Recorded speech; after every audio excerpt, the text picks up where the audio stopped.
A lot of exciting things are happening.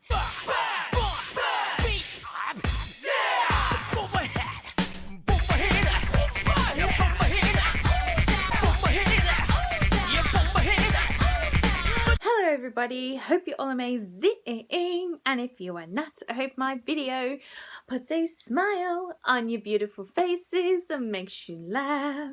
Now, I know there wasn't a video for last week. I announced that I was starting up or restarting up my podcast, that Nerd Leader podcast. I will be having a guest every episode, somebody from the blogger space, somebody from the YouTube space, or wherever space, really. And I was so excited to finally start that up. If you want to know more about why I restarted up, you can go watch the announcement video, but the first episode is on the channel. I posted it right up afterwards. I did that with a very good blogger friend of mine, which is Irina from I Drunk and Watch Anime blog. So that was a fun time, and I have some future episode plans. I haven't planned like a full schedule of you know, when podcast episodes are going to come out. This is really a fun thing, and it's based on people's availability as well. But I'm excited to have this happening. And as of right now, the podcast is up on Anchor. It is available on Spotify and loads of other different platforms like Google Casts and Stitcher and some other platforms I never even heard of. When I got the emails, oh, your podcast is available on this site, so and so. And I think it's going to be available on iTunes as soon as I get the email. So yeah, it will be available everywhere for you guys to go listen to, even though I uploaded it on SoundCloud too, just in case. I announced in the video I was having problems with the audio. But anyway, so that was something exciting happening to the channel I had been working on in the background in Lita's laboratory, as I've been calling it a lot when I've been working on things. I call it Lita's laboratory. For this video, I felt inspired because this is going to be sort of a discussion. It's not specifically aimed at anime and manga solely, both together actually. And I did a podcast last week with Lohali, a fellow manga YouTuber. I did mention this already, but we talked about in his podcast along with Jin Graves about broadening your anime horizons, and that was such a fun time. I'll link that down below. And I was really nervous too because I hadn't done a stream or a podcast for ages, so you'll see me just rattling away on a tangent. I felt inspired from this podcast actually because, you know, being nervous in that, I really didn't get out what I fully wanted to say on the subject of broadening your horizons, trying new things. It goes without saying with anything, but here today we're talking about anime and manga specifically. I just wanted to share especially how I have felt so connected within the manga community, especially recently. I've met so many wonderful people, and I just wanted to share on how, you know, I have broadened my horizons when it comes to watching anime and reading manga. Because somebody asked me in the during the live stream, it was oh god, what's his name? Forget. Ransom. He was Rerun Ransom, and he asked me how I broadened my horizons, and I thought about what my answer, and I really wanted to actually abbreviate on it more. So this video might be a bit long because I'll be talking a lot, but I just wanted to not really take this as tips on how to broaden your anime horizons, because you guys know that, you know, if you want to try new things, you have to just jump in head first. But I think it's nice when you hear the retrospective from somebody else of how they, you know, got out of their niche comfort zones of genres that they're so used to. So yeah, hopefully this video might help somebody out maybe, and yeah, I think this will be a fun discussion to have. Diving into the world of anime and manga itself, that's like a huge out of comfort zone thing. By nature, I don't really like change just in general, but when it comes to anime, you know, it's a different case. I love jumping into new things now, but that's been a build up of being a fan for the last decade, 10 years probably longer, and which is why I probably feel confident kind of talking about this now. Maybe you've asked me, say, a few years ago, I probably felt like I wouldn't have been able to give maybe the best perspective on jumping in or trying new genres of anime and manga and whatnot. Anime just in general has broadened my horizons, going beyond affecting me in my other tastes in things, as in movies and TV shows, not just in watching different genres of anime and also reading genres of manga as well. So it has affected me not just inside the world of anime itself, but outside of it, which is why anime means that, you know, extra special thing to me. And honestly, there is one show that started it all for me, for when I decided to broaden my horizons within the anime genre, and that it was an old anime. And honestly, this show is where it started for me all in watching older anime and being obsessed with older anime, because I've spoken before on the channel, if you're new here or not, older anime is my jam. Give me an old recommendation, I'll be all over it. I'll drop whatever I'm watching and go watch it most of the time. And that show was The Vision of Escaflowne. And at the time, my friend introduced me, and I completely just blew me away. I've talked about it in a video before. I've talked about the show on my blog before. The Vision of Escaflowne really started all off for me, diving into different genres, because the main premise of the story is, you know, of a girl going to another world. It's like another isekai, but really it wasn't called isekai. Anime back then is when I got into anime. All it was just this girl being transported to another world, and she has to somehow survive and, you know, help a prince rebuild his kingdom. But this anime was one of these anime I considered to be more than what it seems. It blew me away in the aspect of that this had 3 different elements to the series, which was deep perspective on war, there was a love triangle going on, there was some psychological themes going on with the characters, there was such deep analysis of its characters with their own struggles, and you know, 90s anime also had some complex storytelling in the series that I have watched over the years, and some I have yet to watch, and this is why I love that era, 90s in particular. Vision of Escaflowne was my first treat into that space. Ever since then, I have had such a pull towards series that I would not normally have wanted to ever dive into. The Vision of Escaflowne affected me in the aspect of my second favorite genre, which is Mecha anime. And I remember Lohali during the podcast, he was a bit tripped out. It's like, what? So your favorite genre is romance, but then you tell me that your second favorite genre is Mecha. There's a big divide between the two, and I feel that, like, I know that it's crazy that, you know, I can jump from a fluffy romance to battling, fighting, war, and robots. It's just crazy thinking about it. I never thought I would actually get into Mecha. Mecha side of things I feel is more catered towards, you know, male audiences, you know, with Gundam and everything. But what got me into Mecha being my second favorite genre was way back when, one of those rare girls that watched Gundam Wing, loved the excitement and thrill that it gave me watching these robots fight in the sky. I had no idea what was going on at the time, but I fell in love with Hero, like, immediately. Cold, badass Hero. Maybe that was when my love of badass, just cold-hearted jerks started, maybe. And also, Gundam Wing was my foot in the door to Gundam itself. So, you know, that's why Gundam Wing is an extra special series. But that was when I was around like 10 to 12 years old. And then I never went back to the genre of mecha. Not that I knew it was back then. I just never went back to space, mecha type stories or sci-fi type stories. Until again, my friend introduced me to Gundam Seed Destiny.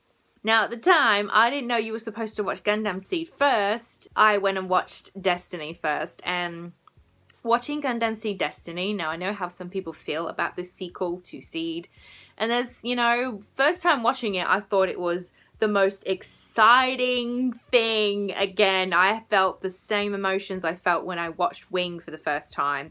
That, you know, excitement, enthrallingness of robots fighting in space. And look at me, I'm just getting, just getting excited sitting here talking about it. It all came like flooding back, it did, of why, you know, I seem to just get so excited and feel such hype with these types of shows.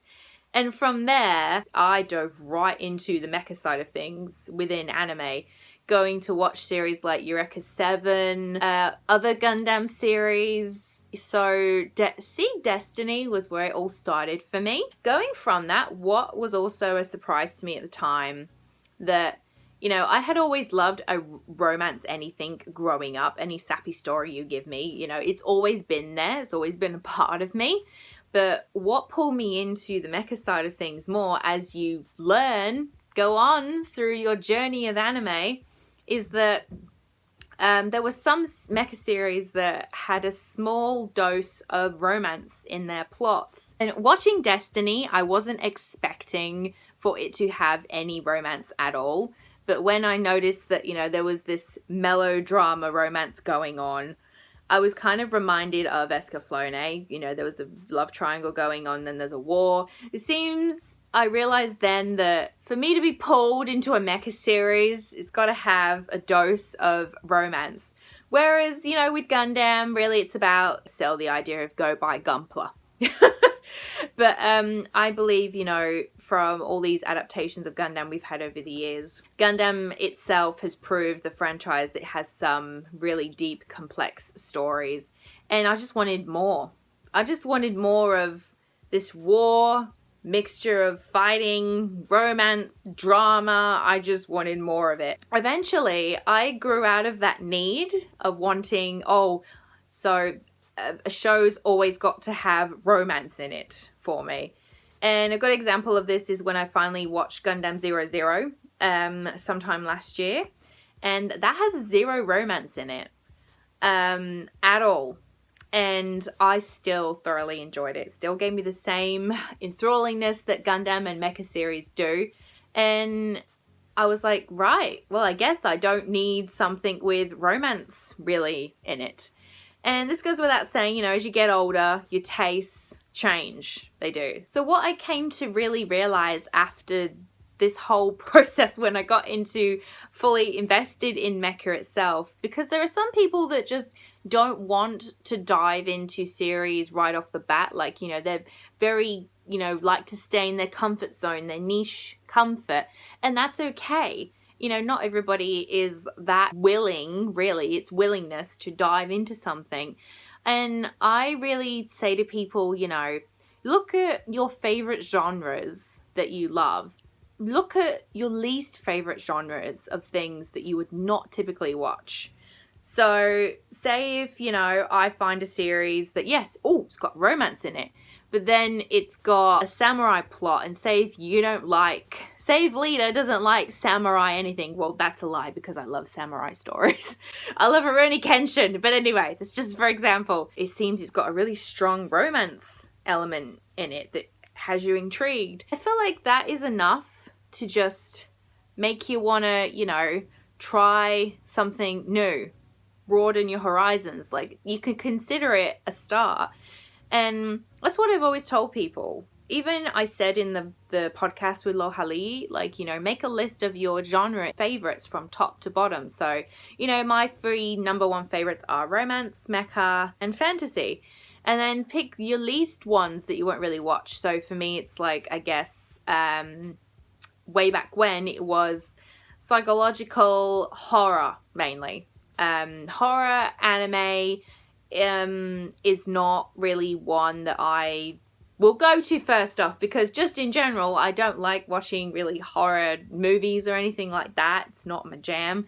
I'll watch it with friends. I won't watch it on my own. So going into series like I talked about during the podcast as well, I had this constant battle with wanting to read any Junjo Ito horror manga. I'm older now, my tastes have changed. I'm a lot more willing now to try that instead of, say, maybe a few years ago. But, you know, when you're first getting into anime, you're young, it's such a new thing for you, you want to try all the new things, it's this feeding frenzy for you, and that's okay. It's really not until you like get older is when you want to really, you know, branch out for yourself. So, you know, if you're someone that wants to, you know, as I say, the term broaden your horizons, one of the first things you can do is look at your favorite genres and your least favorite genres and pick series to watch or read that have a favorite genre that you love but have a least favorite genre that you don't like. So the series has a combination of two, and then give it a try, because maybe you might like it.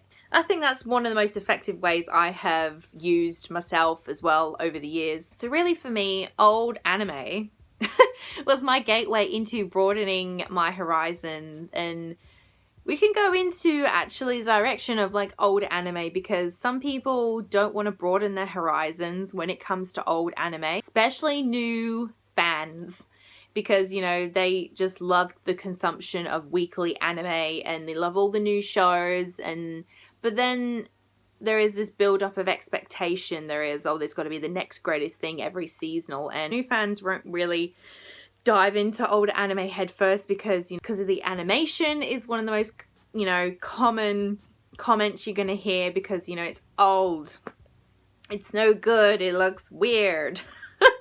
That's one of the most common remarks, and, you know, because they have consumed so much satisfaction from, you know, new anime, and then they build up and they have these high expectations of there has to be the next greatest thing during seasonal anime. Old anime gets thrown under the rug automatically.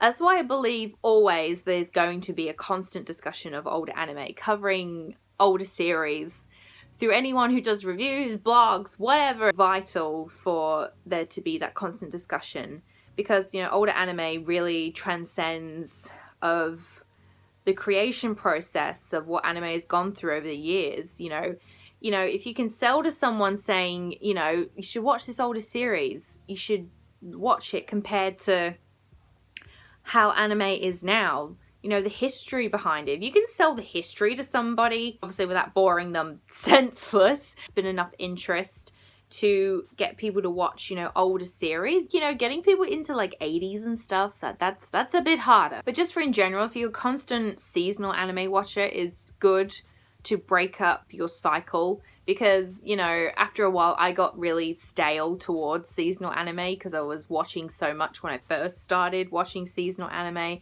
and you need that breakup, at least one show. And when I say older anime, I'm not specifically saying go watch a 90s series, because I love the early 2000 series or series before 2010. Series before 2010 is what I consider to be older series, in my opinion. I feel it's so much more easier now these days to recommend somebody something and they're gonna go watch it, than say when I first got into anime. Trust me, it's so much easier. Also, going off of like older anime as well, finding unknown anime, those unknown gems as well, is a great way to broaden your anime horizons, in whatever way really, because that's my jam also. In my anime interest, I love finding rare series and talking about that no one's ever heard about. I just love it. It's so exciting, and it always makes me excited when other people talk about other series they have never seen or heard of in their entire life. The ones I have discovered, people have gone watched and they have loved it, and it's just this great chain of excitement. So any unknown series that don't really get talked about, that is a great way to definitely broaden your horizons. So that's why I always am scrolling through anime lists looking for an unknown series. And currently right now I am actually working on something related to unknown anime, so you can look forward to that. But yeah, watching unknown series, something that no one really talks about, is definitely a great way to jump in to wanting to broaden your anime tastes. And if you would like some suggestions, then, you know, you can come to me, because I've got a basket full of suggestions for you guys, and there's endless recommendations out here on the blog and YouTube sphere, God, everywhere. But also this applies to manga as well, you know, unknown series to read as well. You know, I'm discovering just now some unknown series within the manga side of things, so it's a thrill of, I love the thrill of finding something and then I end up loving it. But you know, again, that's always trial and error.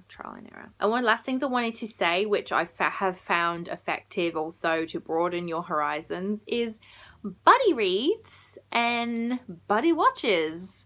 Yeah, there's two here, not just buddy reads, there's buddy watches and buddy reads. So buddy watches, like I've watched anime with like a friend or someone, a friend online, and you know, I've used the website Rabbit TV, maybe you guys have heard of it, and it's a way for you to watch something with someone at the same time. It's a great website. It has an app as well. And this has definitely been really effective for me in wanting to watch series I wouldn't normally. So an example I can give is way back when I started watching Hunter x Hunter 2011 with a friend at the time. Hunter x Hunter was not something I would have normally wanted to dive into. The story didn't really appeal to me, even though it's a shonen. I do like shonen, but you know, two kids as the main protagonist and the idea of this exams, it just didn't sound appealing. But when I started watching it, I got sucked in bad. But I have only made it up to episode 100 something around that. I have not continued since then. While I was watching it with my friend, it made it more exciting and I felt more invested. Sometimes it's fun to just let them pick the series and just dive in blindly. As the same as doing buddy reads, buddy manga reads. I recently did my first one with somebody over Instagram that I've spoken to before, fellow manga collector. And we picked the titles Dr. Stone and Requiem of the Rose King. Sorry, we read the first 2 volumes. And again, they were not series I would really typically pick right off the bat at this moment in time. When you have Dr. Stone, apocalyptic type of story. I've done a first impressions on it. That humanity is turned into stone, and then we have Requiem of the Rose King, where it's got a medieval England setting based on one of William Shakespeare's plays. But Lou sold it for me on Requiem of the Rose King, you know, that, you know, I'm from England and that, you know, it's got a medieval thing. I loved medieval growing up and I still do. But I think it was just, you know, I knew it was going to be dark and very psychological, and maybe I wasn't in the right space for it when it was first suggested to me. But when I read the first 2 volumes, and I talked about it in a vlog as well, yeah, this representation or retelling of the Shakespeare's play, I got sucked in badly because, you know, the author did something different. They went into about sexuality. They threw in there with their own representation of this play, and I was like, damn, okay. So I ended up loving Dr. Stone and Requiem of the Rose King, and the series that I'm going to continue. And, you know, because I had been out of the manga game for like 6 years, I was definitely, I think, a little bit resistant, you know, wanting to just dive out into other things at the time, because, you know, last 6 months I have been like consuming so much of new stuff that has come out, and oh my god, my list is long. Buddy reads are heaps of fun, and yeah, so buddy reads and buddy watches definitely help. Definitely will have a profound effect on you wanting to go out of your anime comfort zone. And I guess the last thing I wanted to finish on, which is something really simple, really common thing to say, but you know, going back to old roots. Now you think, really going back to old roots, because you probably will find yourself just reading or watching something that is comfort zone to you. Because going back to old roots, I find, has like 2 effects. The first one I have found, you know, going back to a series I really, really loved, we'll go back to me talking about Gundam Zero Destiny. My first time watching it, I loved it. But the second time, I'm like, oh, well, I didn't notice this part then, and I didn't notice some of the issues this show had and how Shin Oscar is just so selfish. I didn't think that then.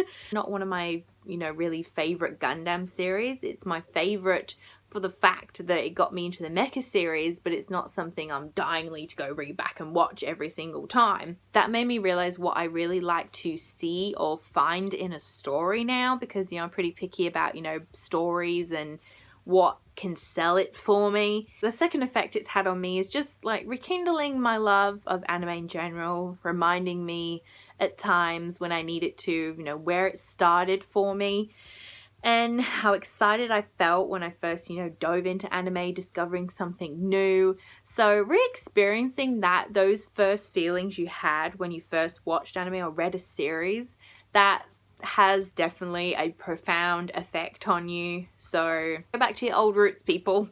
Reread your stuff. Rewatch your favorite series. You know, honestly, out of all the things I've suggested, that's probably maybe gonna be the most effective for you, to be honest. I don't know how this tangent of a video discussion turned out, to be honest. I have no idea how this turned out, but I hope you guys at least enjoyed maybe learning a bit more about me and my old anime roots and how I have diverged into other series. Let me tell you now, back in the day, I would not have watched the amount of psychological type dark anime that I have. I recently finished watching Psycho Pass season 1. Though I'm gonna have to talk about on the blog or a video or something, I don't know, I haven't decided yet. That is dark. I would not have watched that type of series, say, 7 years ago. Same goes for a series called Batum, like a bomb death game. There's, you know, some explicit content in there. It's gory, body parts flying everywhere, and you wouldn't have got me to watch that way back when. But I ended up, you know, I love these series. They're so enthralling. I'm just like, yes, yes. So I think that shows how much my anime tastes have changed. I can just go from now fluffy romance to something dark and psychological, and then some mecha. It's funny realizing that now, how much my tastes have changed, and it's trippy, it's trippy. But I really hope this helped maybe somebody wanting to broaden your horizons, or maybe it was just a refresher for you, or maybe it was just interesting listening to somebody talk about their perspective on wanting to broaden their horizons, which I'm always for wanting to do now. I really enjoy talking about this topic. Anything that I mentioned, as I will link down below, I would love it if, you know, down below you guys tell me how is it you have broadened your horizons when it comes to watching anime or reading manga itself. Have you tried any of the things that I have mentioned in the video of ways to, you know, want to get out your comfort zone? Or you just think just plunging first right in is just, you know, it's always the best way to go, which it is. It is. But I made this video with the thought in mind that people are not like that. Some people aren't, you know, they want to jump into things head first. Some people, you know, rely on things like recommendations, reviews, and that sort of thing. So I hope this helped people who are in that group of people, you know, willing to want to jump into things just right off the bat. So yeah, you have to sort of keep that in mind when, you know, people, you know, want to broaden their horizons, and that's something I kept in mind during this video. I will have a video for next week. It will be scheduled though, it will. And it's a special video, so I'm excited to be doing that. And I'm going somewhere next week, which I haven't been to for like a year. And I'm really excited. So I'll be announcing something on my Twitter. I'm not announcing it yet, but I'll be announcing something, and I'm pretty excited too. It's very, very exciting news. all the linky links are down below, and yeah, definitely check out my talk that I did with Shay Geeks Out Shoujo. We talked about shoujo / smut stuff. That was a fun time, so you can go check that stream out. And yeah, I'll see you guys next week, or hopefully maybe an extra video, who knows. I'll see you in the next one. Bye bye for now.